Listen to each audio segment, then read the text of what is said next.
infiniment de votre accueil. Je crois qu'on a rarement eu un meeting où on a été accueillis comme ça. Je le dis vraiment.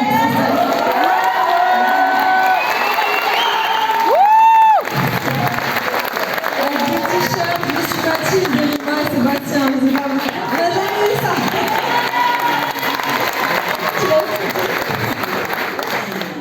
Merci beaucoup de votre présence. Merci aux militants et militantes qui ont préparé, ça a été dit au début, mais on ne se rend pas forcément compte de tout ce qu'il y a aussi comme heures déployées pour mobiliser, pour convaincre et durant toute cette campagne. Et en fait, c'est énormément de gens qui ne sont pas visibles, qui ne sont pas devant le micro, sous les spots. Donc je voulais vraiment remercier les militants et militantes qui sont aussi présents dans cette salle et qui ont fait ce travail de mobilisation. Et qui vont continuer à le faire, je le sais, jusqu'au bout.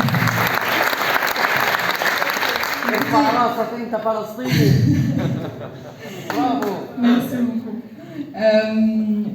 J'ai hésité entre vous faire un discours écrit, comme je l'ai fait pour certains grands meetings, ou vous venir à cet échange et à cette rencontre avec autre chose, mais autre chose qui est aussi plus lourd pour moi, et je pense aussi plus lourd pour vous, c'est globalement ce que nous avons en commun. Quand j'ai fait la première prise de parole publique, c'était pendant la convention à la mi-mars.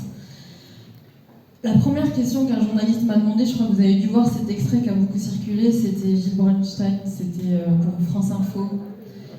Une des premières questions qu'il m'a posées, c'est vous n'avez pas le sentiment d'être instrumentalisé pour aller récupérer les voix des quartiers populaires. Et en fait, ça m'a renvoyé à quelque chose qui est l'incompréhension totale, et je vais revenir après sur le cœur de ma prise de parole, je l'ai dit, je continue à le dire, en réalité, moi dans cette campagne, je mène d'abord une bataille de narratif et je vais vous expliquer pourquoi. Et pourquoi c'est important que ce soit des personnes concernées qui portent certains sujets. Ce qu'ils ne comprennent pas, pour beaucoup, et parfois c'est de manière consciente, et parfois c'est de manière inconsciente, ce qu'ils ne comprennent pas, c'est le lien que les Palestiniens ont avec vous, et le lien que vous avez, vous, avec les Palestiniens. Oui. On est systématiquement caricaturé sur cette relation que nous avons, soit sur l'aspect communautaire et religieux, c'est-à-dire que vous seriez une masse de musulmans en puissance qui n'a qu'un seul cerveau, qu'une seule langue et qu'une seule voix, ce qui est particulièrement stigmatisant. Et puis à l'inverse, de l'autre côté, c'est considérer que nous, Palestiniens, nous avons une seule voix qui est essentialisée, et qui va capter tout le monde avec un seul discours. Et donc c'est là aussi nous dénier ce que nous sommes, un peuple avec des voix qui sont diverses, multiples, un peuple qui aspire à faire société avec cette diversité, et c'est aussi un peuple, on le rappelle peu, qui a une diversité religieuse, culturelle, enfin, qui a toujours vécu dans cette diversité, et c'est aussi la richesse du peuple palestinien, c'est d'avoir toujours fait vivre cette coexistence entre déjà les religions et avec toutes les histoires qui se sont succédées sur cette terre. Il y a une incompréhension totale de lien que nous avons entre ce qu'ils appellent eux les quartiers populaires, mais c'est beaucoup plus profond que ça, et ce que sont les Palestiniens et la voix qu'ils portent aujourd'hui. Je vais essayer de le résumer en quelques mots. Les Palestiniens, c'est un peuple qui est mis au banc du monde, et vous êtes mis au banc des villes et de la France. Les Palestiniens vivent le colonialisme, vous vivez les restes du colonialisme, ce racisme que peu de gens nomment, que peu de politiques nomment, ce racisme dont on parle comme ça de manière pas anecdotique, mais pour traiter l'actualité, pour traiter les violences policières, pour traiter les contrôles aux faciès, ne peut pas être traité tant qu'on n'aura pas parlé de la question coloniale. Parce que c'est d'abord ça. Ce qui fait que vous êtes victime de racisme, c'est parce que vous êtes d'abord des sujets colonisés, non seulement colonisés. Ce qui nous lie, c'est un peuple, le peuple palestinien, qui est systématiquement trahi par le droit international, et il se bat pour être respecté dans ce socle de loi internationale et de justice internationale, tout comme vous êtes trahis par cette devise de la République, liberté, égalité, fraternité. C'est du vent.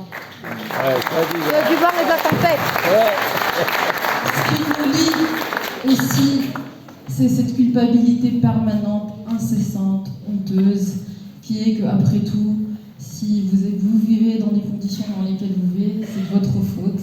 C'est parce que vous n'avez pas assez mobilisé d'efforts, d'études, vous n'avez pas pris la place que vous deviez prendre, tout comme on dit aux Palestiniens que bon, ils ont après tout peut-être tort de se révolter. On a le président Macron qui dit aux Palestiniens « Je ne veux pas vous reconnaître un État sous le coup de l'émotion, après 75 ans de résistance. » Vive la Palestine! Si vous voulez, c'est ce discours qui consiste systématiquement à nous déshumaniser, alors que nous sommes tous, donc quand je parle de vous, je parle des Palestiniens, victimes de quelque chose qui est plus fort que nous. Pour nous, quartier populaire, parce que j'ai aussi grandi dans un quartier, malheureusement monté à Paris, où c'est très compliqué de vivre à Paris. Mais on est victime de ce déterminisme aussi social, on est victime de cette mise au banc de la société. Et les Palestiniens vivent aussi d'une certaine manière ça. J'ai lu un poème il n'y a pas très longtemps qui parlait de ça, qui est du sort des Palestiniens dans le monde, le fait que ce peuple est condamné à une forme d'errance. Ce qu'on est en train de vivre aujourd'hui à Rafah, c'est exactement ça. Tous les mots qui sont dans la bouche des Palestiniens à Rafah, c'est où est-ce qu'on peut aller, quoi.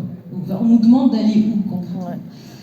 Donc, tout ça pour vous dire que, en réalité, moi, ce que je porte, au-delà des mesures, je vais vous relister pour finir mon discours, les mesures sur lesquelles j'aimerais me battre au Parlement européen, parce que c'est aussi pour ça que vous allez voter et nous élire. Il faut qu'on arrive aussi à vous convaincre sur les sujets de fond. Mais au-delà des mesures que je porte et que j'ai envie de défendre, qui sont des mesures de justice et de paix, c'est une bataille de narratif. Et c'est compliqué, pas parce qu'on est en train de parler de Palestine ou parce qu'on pose le terme Palestine, c'est compliqué parce qu'on le pose dans la bouche d'une Palestinienne.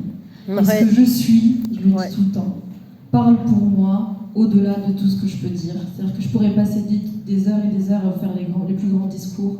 En réalité, ce qui dérange aujourd'hui dans l'espace politique, qui est le nôtre, et dans cette bataille qu'on est en train de mener pour les Européennes, c'est aussi ce que je suis. C'est vrai. Il n'y a pas les filles.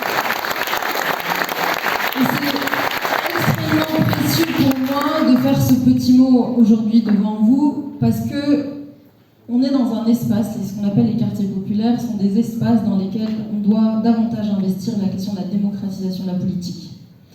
Démocratiser la politique, c'est s'assurer que chaque personne qui est dans la salle aujourd'hui et qui a envie d'arracher une place dans la politique, et qui a envie d'avoir une parole politique, et qui a envie d'avoir une existence politique, pas seulement une voix, elle peut le faire et elle doit le faire. Et en réalité, j'ai conscience, même si je ne mesure pas toujours ce qu'il y a derrière cette candidature, dont je dirais un mot de remerciement après par la France Insoumise, parce que je crois qu'on ne se rend pas compte à quel point je me sens aussi soutenue, protégée par cette famille. Non mais réellement, on se prend malgré tous les pièges qu'on nous tend, cette famille fait bloc et c'est assez incroyable quand on le vit aussi de l'intérieur. Mais c'est cette bataille de narratif en réalité que je suis en train de mener. C'est d'amener la question palestinienne, non pas comme quelque chose qu'on va concéder aux Palestiniens et sur lesquels les Occidentaux vont encore se glorifier et se jeter des fleurs en disant que ce sont les sauveurs de l'humanité parce qu'ils vont concéder quelque chose aux Palestiniens.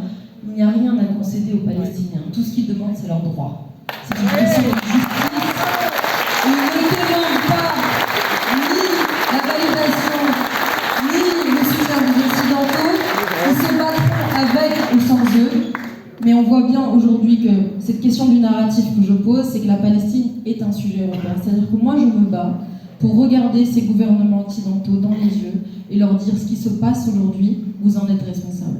Et vous devez l'agir. Moi j'ai grandi dans un autre narratif, si vous voulez. En France, j'ai grandi d'abord dans un narratif qui est que c'est un sujet lointain, que c'est de la responsabilité des États arabes, que c'est un problème lié à la région, et que, bon, après, ce serait que entre Palestiniens et Israéliens, et puis il faut juste les aider à faire la paix. En fait, ce qui se passe en Palestine ne peut pas se passer sans le soutien des Occidentaux et donc des États européens. C'est impossible. Ouais, c'est impossible. Quand je vais vous donner quelques mesures sur lesquelles on travaille, vous allez vous rendre compte que c'est ça qu'il faut qu'on mène comme bataille, c'est que la Palestine est un sujet européen, et on se bat pour que le 9 juin, à travers cette candidature, mais je ne serai pas la seule à porter ce sujet, c'est que la Palestine rentre au Parlement européen.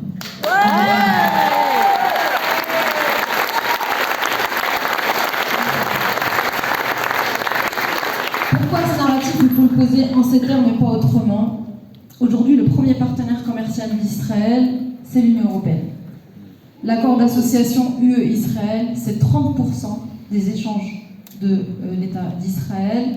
Et donc, vous comprenez très bien que sans cet accord, sans ce soutien économique, Israël ne peut pas tourner. Or, le problème, c'est que cet accord, à l'article 2, prévoit que cet accord est conditionné au respect des droits humains.